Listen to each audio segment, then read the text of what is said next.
आज का हमारा लेसन है Sidney's contribution to literary criticism. Contribution देखते हैं कि उसने लिटरेरी क्रिटिसिज्म में क्या कंट्रीब्यूशन की थी। ठीक है, तो सिडनी के बारे में ऑलरेडी हम इतना कुछ पढ़ चुके हैं। तो Sidney's contribution to the history of English literary criticism, उसने लिटरेरी क्रिटिसिज्म में क्या contribution की। फिर Sydney's apology for poetry is the important landmark in the development of English literary criticism. Estimate of Sydney as a literary critic, describe Sydney as a romantic or neoclassical critic। ठीक है, वो romantic था या neoclassical था।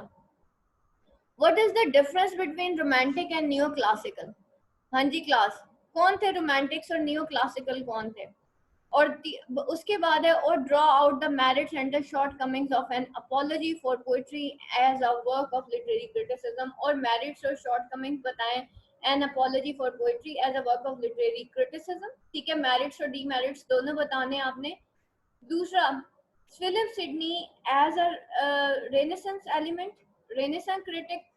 Sydney Philip Sidney as a romantic or Philip Sidney as a neoclassical? What is the difference between Renaissance और romantics कौन थे और neoclassical कौन थे? हाँ जी क्लास बताइए। ठीक है, इमेजिनेशन से ज्यादा वो हाँ, इमेजिनेटिव वर्ल्ड के अंदर चले जाते थे। पोइट्स जो हैं वो एक ऐसी वर्ल्ड की बातें करते थे जो इमेजिनेटिव वर्ल्ड होती थी। ठीक है, what is the difference between romantics and neoclassic? What is the neoclassical? New classicism में वो जो है वो भूल गया। आप मेरा एक आज लेक्चर सुनिएगा, मैंने अपने YouTube चैनल के ऊपर एक लेक्चर अपलोड किया हुआ है। वो है about history of English literature. उसमें देखिए सबसे पहले मिडीवल से स्टार्ट होता है जिसमें हम जिनों भूतों की बातें करते हैं। उसके बाद क्लासिकल आता है, क्लासिकल के बाद रेनेसां आता है जिसमें हम रीबर्थ ऑफ नॉलेज करते हैं, देखते हैं। रीबर्थ ऑफ नॉलेज के बाद जब इंसान मशीन बन गया, इंसान एक मटेरियलिस्टिक वर्ल्ड में चला गया, उसके जवाब में उसके ऑपोजिट में रोमांटिक्स आया। Romantics is the imaginative world. उसके बाद नियो क्लासिकल आया। हाँ जी, अच्छा, उसके बाद जो है जब नियो क्लासिकल आया, नियो मीन मतलब आप जैसे हम कहते हैं ना रेनेसां मीन के rebirth of knowledge, neo mean के दैट इज द मिक्सचर और combination of romanticism and renaissance and the classical. Neo classical mean के वो जो थोड़ा सा क्लासिकल का जो इम्पैक्ट था जो रोमांटिक्स में जाके खत्म हो गया था, जिसमें सिर्फ एलिजाबेथन पोइट्री थी या हम एलिजाबेथ के बारे में या वहाँ पे लव पोइट्री ही सिर्फ शुरू हो गई थी, लाइक नेचर, लव नेचर है, लव ऑफ नेचर है या इस तरह से। उसके बेटा जवाब में नियो क्लासिकल आया था। नियो क्लासिकल के अंदर जो है इंडिविजुअल की बात हुई थी, ठीक है, उसकी ह्यूमनिज्म की बात हुई थी, उसके साथ साथ उसके अंदर क्लासिकल एलिमेंट्स जो हैं वो ऐड किए गए। ठीक है, यानी कि उसके अंदर ग्रीक्स माइथोलॉजी जो है उसको ऐड किया जाने लगा। दैट्स व्हाई वो नियो क्लासिकल से रिलेट हो गया, यानी कि क्लासिकल का रीबर्थ हुआ। अब what are the neo classical elements in that?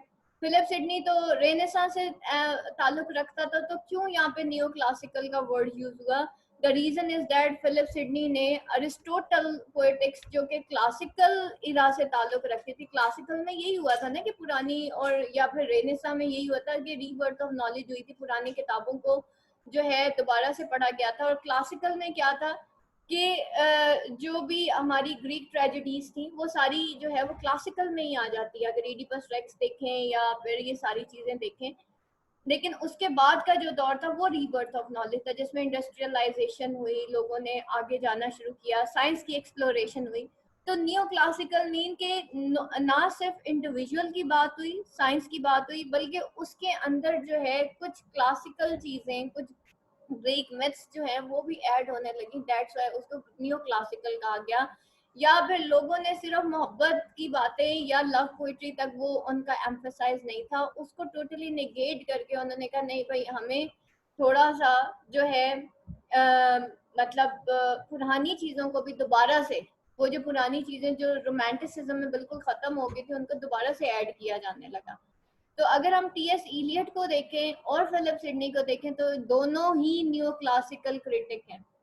The reason उन्होंने क्लासिकल एलिमेंट्स को दोबारा आज की मॉडर्न जो पोइट्री थी या मॉडर्न जो भी आर्ट था, लिटरेचर थी, उसके अंदर ऐड किया था। नियो मीन के दोबारा से रीन्यू कर देना, ठीक है, या उसको हाफली हम कह सकते हैं कि हाफली क्लासिकल, या क्लासिकल के कुछ एलिमेंट्स थे जो उस पोइट्री के अंदर, उस लिटरेचर में या लिटरेरी आर्ट में इंट्रोड्यूस किए जाने लगे।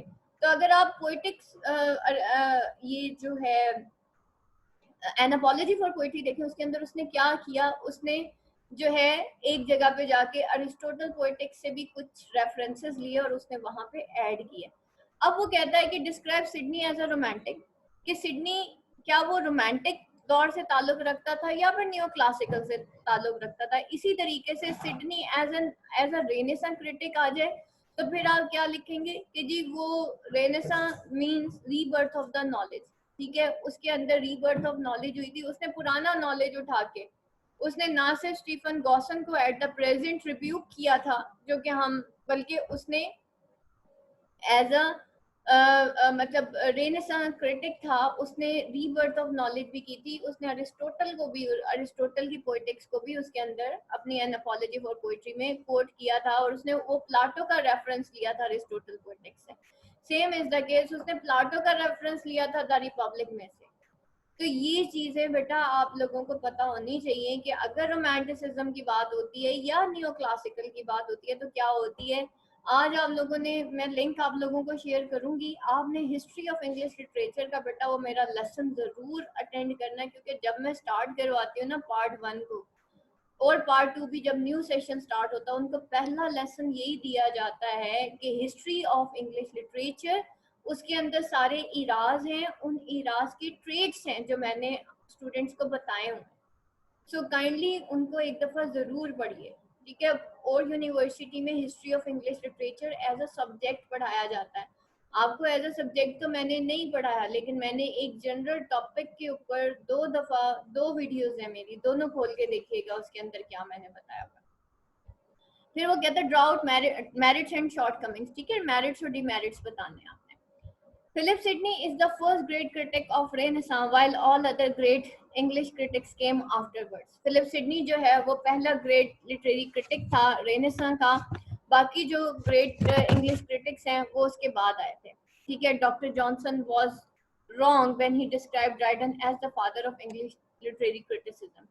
Sidney's apology for poetry is one of the most eloquent and persuasive piece of writing in English prose. In his work, Sidney shows himself to be sound theorist of poetry and practical critic. As a theorist, Sidney draws his inspiration from ancient classical theory. ये जो हम draw करते हैं ना अपनी inspiration from ancient classic literary theory, actually इसको बेटा neo classical element कहते हैं, ठीक है। जब रोमांटिसिज्म के अंदर वो क्लासिकल टच जो है वो बिल्कुल खत्म हो गया, ग्रीक माइथोलॉजी बिल्कुल एंड हो गई, रोमांटिसिज्म में क्या होता था, जो आपके सामने बीइंग एन ऑब्जर्वर आप बात कर रहे होते थे नेचर के बारे में, महबूबा के बारे में, बिलव्ड के बारे में, इस तरह से। तो आफ्टर दैट जब नियो क्लासिकल स्टार्ट हुआ तो दोबारा से वो जो क्लासिकल एलिमेंट्स थे वो उस लिटरेचर के अंदर ऐड किए जाने थे। तो उसने अपनी इंस्पिरेशन कहाँ से ली, उसने एंशिएंट क्लासिकल लिटरेरी थ्योरी से ली, इस वजह से उसको नियो क्लासिकल क्रिटिक कहा जाता है। वो रोमांटिक क्रिटिक नहीं था, वो क्लासिकल नियो क्लासिकल क्रिटिक था, या उसका हम रेनेसेंस क्रिटिक जरूर कह सकते हैं, लेकिन हम उसको रोमांटिक नहीं कह सकते। Sidney looked back to Aristotle and to Horace as his master. अब देखिए neo classical mean back to the classical era, ठीक है। Does it define poetry as an art of imitation or mimesis? That is to say, are representative counterfeiting to teach and delight. तो इस वजह से फिर as a neo classical critic उसने फिर redefine किया पोइट्री को। पोइट्री की ऑलरेडी पहले बहुत सी definition, poetry is the spontaneous overflow, ठीक है, ऑफ इमोशंस, जो कि किसने कहा था, वर्ड्सवर्थ ने कहा था। टीएस इलियट ने उसके ऑपोजिट एक पोइट्री की definition they the. But Sydney ने किस तरफ वो लेके गया, उसका रेफरेंस वो क्लासिकल की तरफ रेफरेंस लेके गया। Sidney adds his own weight. अब ये मैमेसिस का कॉन्सेप्ट उसने कहाँ से लिया था, अरिस्टोटल की पोइट्री से, ठीक हो गया। Sidney adds his own way to Aristotle's concept of poetry as an imitation, a concept which has endured through the ages. ठीक है, concept जो कि endured था through the ages पढ़ा जा रहा था, though with the important modifications and qualifications. He also accepts the view that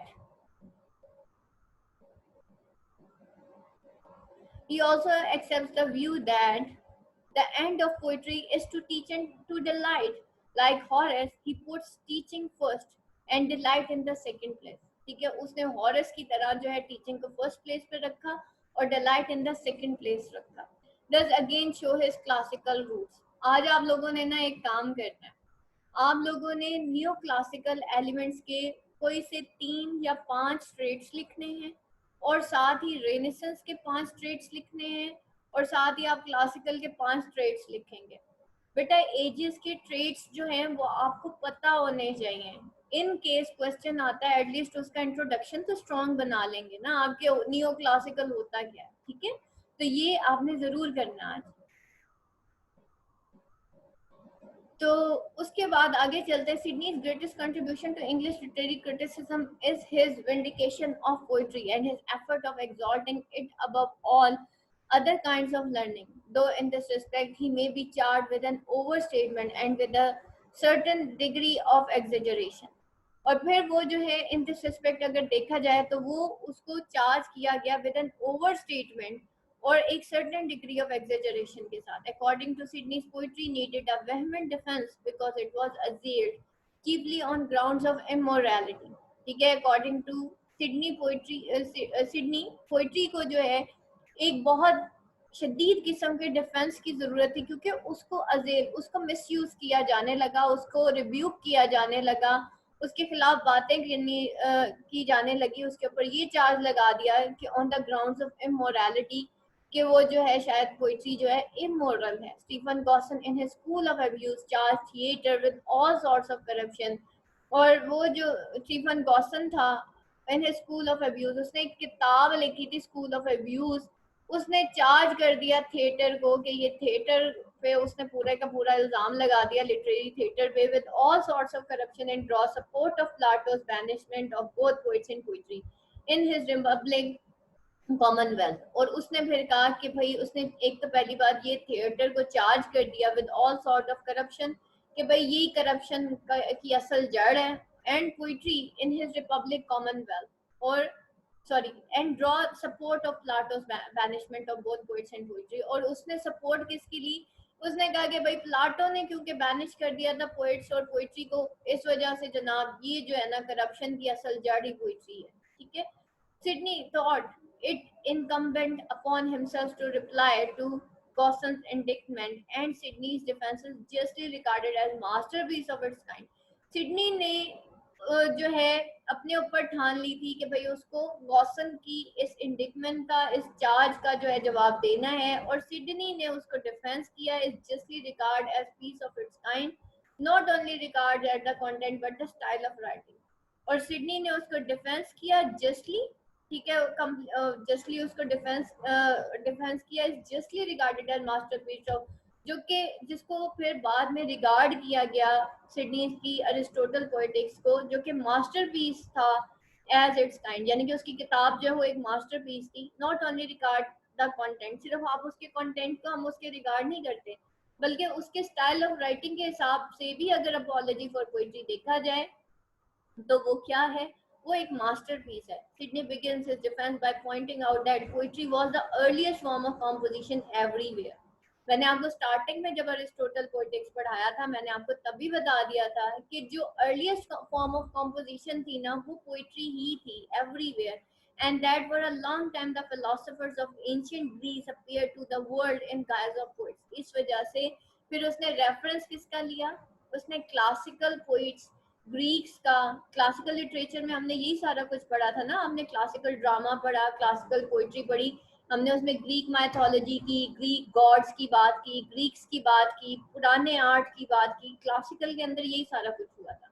तो यहाँ पे भी वो क्या करता है, नियो क्लासिकल के अंदर भी हम यही चीजें दोबारा से बात करते हैं कि उसने डिफेंस करने के लिए क्या किया that for a long time philosopher ancient Greek appeared to world in the guise of poet. उसने फिर कहा कि भाई वो तो guise of poets के तौर पे जो है appear हुए थे, while even the historians readily borrowed the poetic style of writing. Historians ने भी poetic style of writing borrow किया था.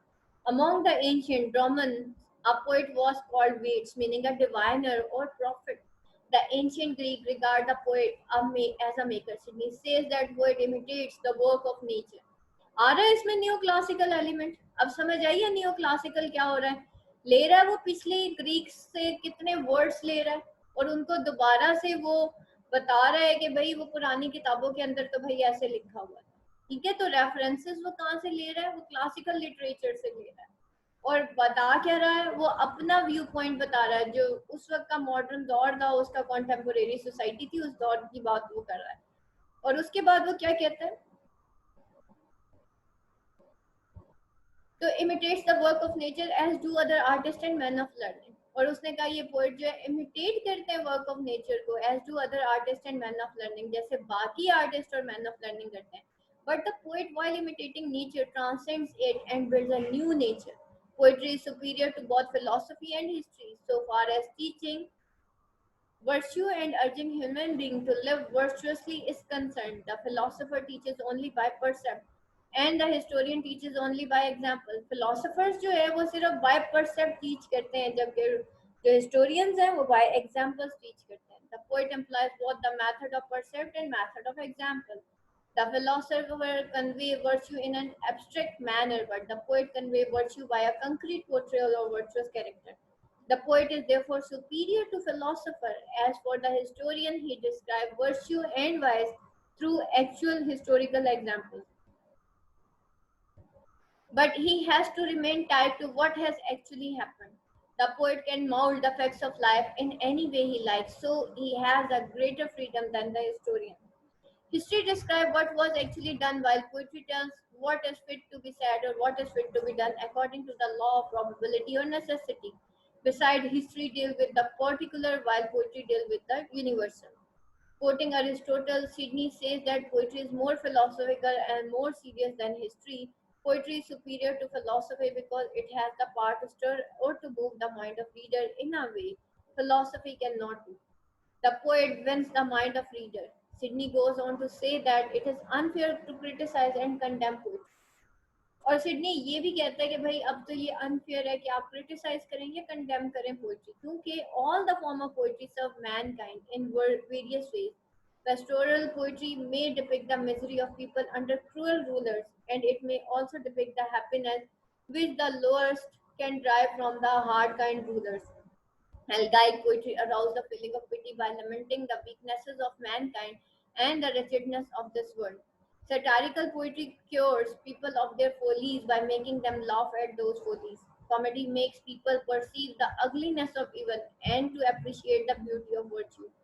जब आप लिखेंगे ना nature of poetry and it functions, तो बेटा उसके अंदर आपने ये जो फॉर्म्स ऑफ पोइट्री है ये जरूर लिखना है, क्योंकि ये जितनी भी फॉर्म ऑफ पोइट्री है वो सर्व करती है मैनकाइंड को इन वेरियस वेज. उसमें ये pastoral poetry, elegiac poetry, satirical, comedy, tragedy, ये सारी आप इनके रेफरेंसेस देंगे. तो वो क्या कहता है, ये सारी जो है सैटारिकल पोइट्री क्या करती है, cures people of their follies by making them laugh at their own follies. Satirical poetry जो है वो जो है इंसान की जो फॉलीज हैं पीपल की, उनको क्योर करती है bye making them laugh at those follies. Comedy जो है वो पीपल को क्या करती है, makes people perceive the ugliness of the evil and to appreciate the beauty of virtue. तो कॉमेडी जो है वो क्या करती है, वो लोगों को, पीपल को परसीव करती है द अगलीनेस ऑफ इवल. ठीक है, वो अगलीनेस ऑफ इवल को परसीव करती है और अप्रिशिएट करती है ब्यूटी ऑफ वर्च्यू को. Tragedy can bring about a moral improvement in human being by moving the heart over human suffering. और ट्रेजेडी जो है वो उसका क्या फंक्शन है, वो एक मोरल इम्प्रूवमेंट ह्यूमन बीइंग्स के अंदर पैदा करती है by moving the heart. इंसान की जो हार्ट है उसको मूव करके ओवर ह्यूमन सफरिंग. जब हम किसी की सफरिंग को देखते हैं ऑटोमेटिकली, जब हम देखते हैं कि स्पेशली पोएटिक जस्टिस की वजह से, पोएटिक जस्टिस का यहाँ पे रेफरेंस जरूर दीजिएगा, यहाँ पे मेरे ख्याल आपके नोट्स में लिखा नहीं हुआ, लेकिन एन अपॉलजी फॉर पोइट्री के अंदर जो है ना फिलिप सिडनी ने पोएटिक जस्टिस की भी बात की थी, क्योंकि पोएटिक जस्टिस क्या है कि जो गुड होता है उसको रिवॉर्ड किया जाता है और जो इवल होता है उसको पनिश किया जाता है। ट्रेजेडी के अंदर जो है वो क्या दिखाया जाता है, एक मोरल इम्प्रूवमेंट दिखाई जाती है, जस्ट लाइक इडिपस रेक्स कि अगर हम उसके प्राइड की बात करते हैं तो इंसान जब उसके डाउनफॉल की बात करता है या वैसे हम बात करते हैं तो उसको किस चीज की सजा मिली थी, उसको इस चीज की सजा मिली थी क्योंकि उसने गॉड्स की बात नहीं मानी थी, उसने प्रोफेसीज को निगेट कर दिया था, उसने नाफरमानी कर दी थी गॉड्स की, उसने ब्लास्फेमी कर दी थी गॉड्स की, दैट्स व्हाई उसका पनिश हुआ। और वो ब्लास्फेमी इंसान क्यों इनकार करता है अल्लाह का, जब वो क्या हो जाता है उसके अंदर तकब्बुर आता है, मेरी मर्जी मैं जो मर्जी करूं, है ना। तो ये हमारा तकब्बुर ही है कि हम अल्लाह की मसलिहतों के टोटली ऑपोजिट चल के अपनी जिंदगी खुद ही गुजारना शुरू कर देते हैं। तो बेसिकली उस पूरे लेसन में, उस डाउनफॉल ऑफ इडिपस रेक्स में हमें ये दो तीन चीजें हैं जो कि हमें पता चली। हम तो वहाँ पे ग्रीक गॉड्स की बात करते हैं, उसी को अगर आप हम आज के दौर के हम अगर अब की बात करें, हम इस्लाम की बात करें, तो सेम इज द केस कि इंसान तकब्बुर की वजह से अल्लाह की नाफरमानी करता है, और तकब्बुर की ही वजह से उस नाफरमानी और तकब्बुर वो दोनों मिलके इंसान के डाउनफॉल का बायस बनते हैं। Lyrical poetry, with its sweet and musical voice, gives praise to act of virtue and sometimes sings the glory of immortal word. और ये जो lyrical poetry है उसका क्या फंक्शन है, हमने बोला था ना, हमने क्या इसकी पोइट्री की डेफिनेशन पढ़ी थी, to teach and delight, to teach and delight, its function is to teach and delight, or to move the from poetry का function क्या है, from wisdom to sorry from delight to wisdom, from not from wisdom to delight। ये दो function हमने पढ़े थे। तो wisdom कैसे आती है इंसान के अंदर, जब उसको हक और बातिल का पता चल जाता है। इसी तरह lyrical poetry with its sweet and musical voice give praise to acts of virtue. तो लिरिकल पोइट्री जो अपने स्वीट और म्यूजिकल वॉइस की वजह से वो एक एक्ट ऑफ वर्च्यू को प्रेज देता है, हमारा दिल करता है कि हम वर्च्यू की तरफ आए। some and sometimes sings the glory of immortal gods, और कभी कभी वो glory of immortal god यानी कि immortal आपको पता ही है, लाफानी खुदा, उनकी उसकी ग्लोरी की बात करती है। और लिरिकल पोइट्री की वजह से हमें क्या पता चलता है, खुदा की वहदानियत के बारे में, अल्लाह की वहदानियत के बारे में पता चलता है। फिर हीरोइक पोइट्री क्या होती है, हीरोइक पोइट्री किस तरीके से हमें वर्च्यू, डिलाइट एंड ये सारी चीजें विजडम देती है। Heroic poetry portrays noble and admirable men like Achilles, Cyrus, and Aeneas, and inspires the reader to fall in love with virtue, valor, and justice। और इंसान को वो इंस्पायर करती है कि वो वर्च्यू, वेलर एंड जस्टिस इसको जो है जो है इसमें फॉल करें। कल मैंने आप लोगों को एक लिंक शेयर किया था, सुना किसी ने कल, वो डॉक्टर कासिम अली शाह का लेक्चर, उसने एंड पे जाके ना उस लेक्चर के आखिरी 5 मिनट्स पे जरा गौर से सुनिएगा, उसने बड़ी प्यारी बात की थी। उसने कहा कि इंसान के जब रवैये चेंज होते हैं, उसकी सोच चेंज होती है तो उसकी किस्मत बदल जाती है। ठीक है, यानी कि एक किस्मत जो अल्लाह ने लिखी हुई है, एक वो जो इंसान बनाता है, और उसकी बकायदा उसने डेफिनेशन दी। उसके एंड पे उसने लिखा इंस्पिरेशन, लास्ट जो था ना, इंसान इंस्पिरेशन, आप किसी से इंस्पायर हो जाते हैं और आप सोच लेते हैं आपने अपनी जिंदगी चेंज करनी। तो दैट इज दिस जो इंस्पिरेशन होती है ना बेटा, that leads to virtue, valour and justice. वो आपको, वो इंस्पिरेशन जो है वो आपको मजबूर कर देती है, हम किसी से इंस्पायर हो जाते हैं और हम कहते हैं हमने इसी तरह का बन जाना, जैसा ये नहीं कि मुझे भी वैसा ही बन जाता। तो बाज़ औक़ात कुछ पर्सनैलिटीज होती है वो हमारा सोर्स ऑफ इंस्पिरेशन बन जाती है। बाज़ औक़ात कुछ अशआर होते हैं जो कि हमारा सोर्स ऑफ इंस्पिरेशन बन जाते हैं।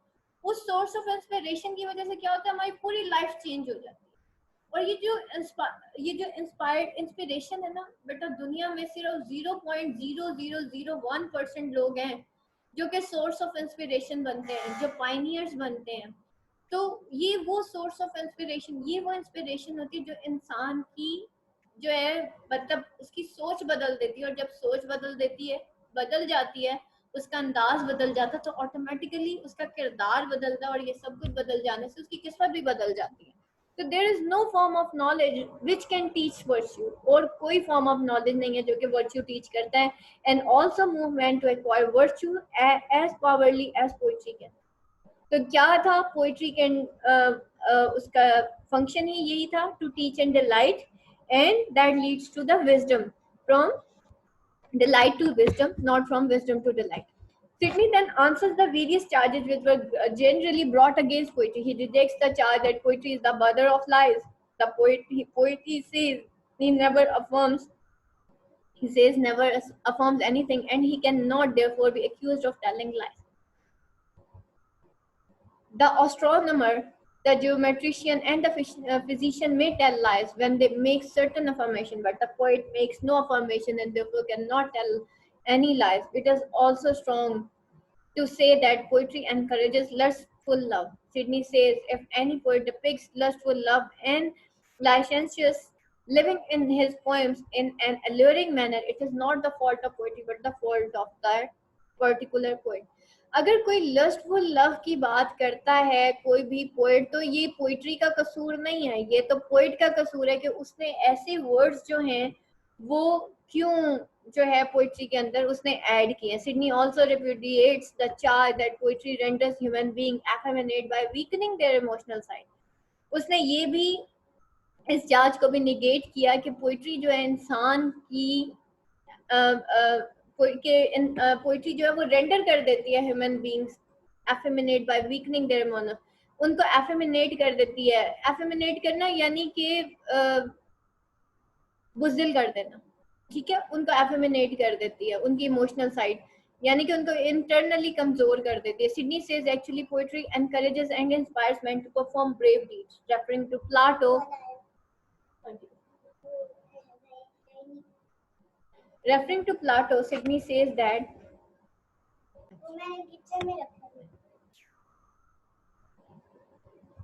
poetry encourages.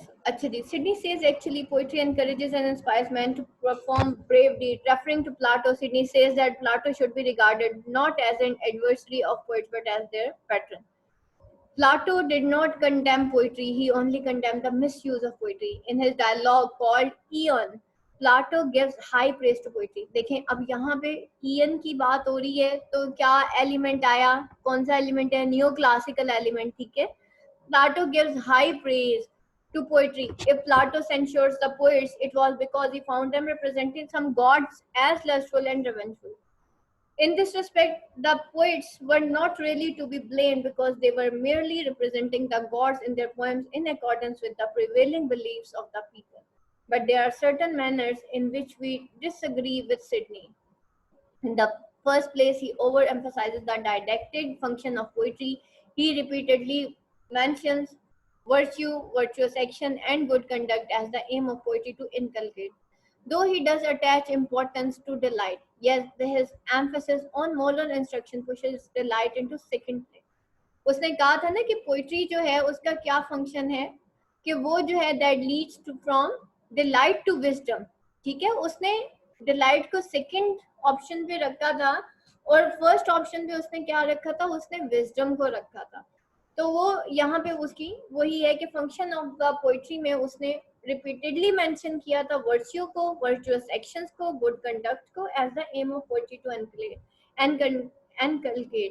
इनकलकेट. और उसके बाद जो है उसने इम्पोर्टेंस ऑफ पोइट्री जरूर बताई थी, डिलाइट जरूर बताया था, लेकिन डिलाइट को उसने सेकंड प्लेस पे रखा था. दुनिया में हम एंजॉय करने के लिए नहीं आए हुए भाई, ठीक है, कुछ सीखने के लिए आए हुए हैं. At the same time, we cannot really object to Sydney's formula to teach and delight in the view. और इसी वजह से हम really at the same time we cannot really object, हम उसकी इस बात से कभी भी object नहीं कर सकते उसका फार्मूला कि वो जो पोइट्री का फंक्शन क्या है, to teach and delight. तो इन व्यू ऑफ सर्कमस्टांसेस, अब देखें टीच एंड डिलाइट में भी उसने डिलाइट को सेकंड उसमें रखा. इन view of circumstances which Sydney road his essay, Sydney was answering the Puritan charge of immorality against poetry, that he was therefore naturally anxious to bring into some prominence to the moral value of the poetry.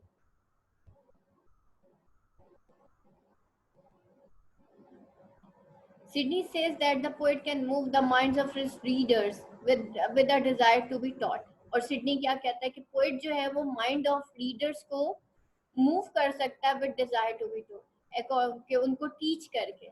और आप वो lecture सुनिएगा, उसमें उसने second last पे जो बात की थी उसने कहा था टीचर और टीच करना, इससे अंदाज बदल जाते हैं। उस्ताद से अगर आप इंस्पायर हो जाए तो आपकी जिंदगी के अंदाज बदल जाते हैं, जिंदगी गुजारने के अंदाज बदल जाते हैं। तो उसने सेकंड लास्ट पे टीचर को रखा हुआ था, सुनिएगा जरूर। वो कोई 21 मिनट का मेरे ख्याल है कल लेक्चर था कासिम अली शाह का, और मैंने उसको 3 स्लॉट्स में जो है वो सुना है बीच बीच में से। वो इतना इंटरेस्टिंग लेक्चर था, और उसके अंदर बकायदा आपको नजर आएगा उसने 3 स्टोरी सुनाई है, और उसके बाद वो आपसे पूछता है कि बताएं इसका एंड क्या है।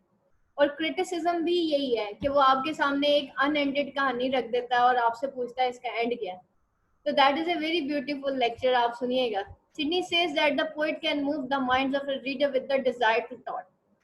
माइंड मूव कर देता भाई कि desire to thought. According to Sydney, poetry not only teaches virtue but also arouses in reader a desire to be taught virtue. The philosopher's way to virtue is a tedious one, but the poet's way is full of delight. Sydney comes quite close to Longinus' view of poetry as having power to transport. Longinus' view of poetry क्या था कि वो कहता था कि poetry के अंदर power है कि वो ट्रांसपोर्ट कर देती है इंसान को, एक दुनिया से दूसरी दुनिया में ले जाती है। Sidney shows his romantic leanings also in his description of merits of lyrical poetry. उसने अपनी ये romantic leaning, यानी कि अब हम सिडनी को एज अ रोमांटिक जो है क्रिटिक भी कह रहे हैं कि वो कहता है, उसने कोट किया रोमांटिक पोइट को, रोमांटिक क्रिटिक को, जिसने ये कहा था कि पोइट्री के अंदर एक पार है टू ट्रांसपोर्ट। बेटा ये पार टू ट्रांसपोर्ट को इन्वर्टेड कॉमास में कर लीजिएगा। तो सिडनी ने शो किया इस रोमांटिक लीनिंग को also in his description of his merits of lyrical poetry with its sweet voice. Sidney make a confession which show a marked streak of romanticism in his nature. अच्छा, romanticism में और क्या चीज आएगी class, मुझे बताएं। अगर Sidney as a romantic critic लिखें, एक पॉइंट और है, anyone as a romantic critic आप क्या पॉइंट ऐड करेंगे?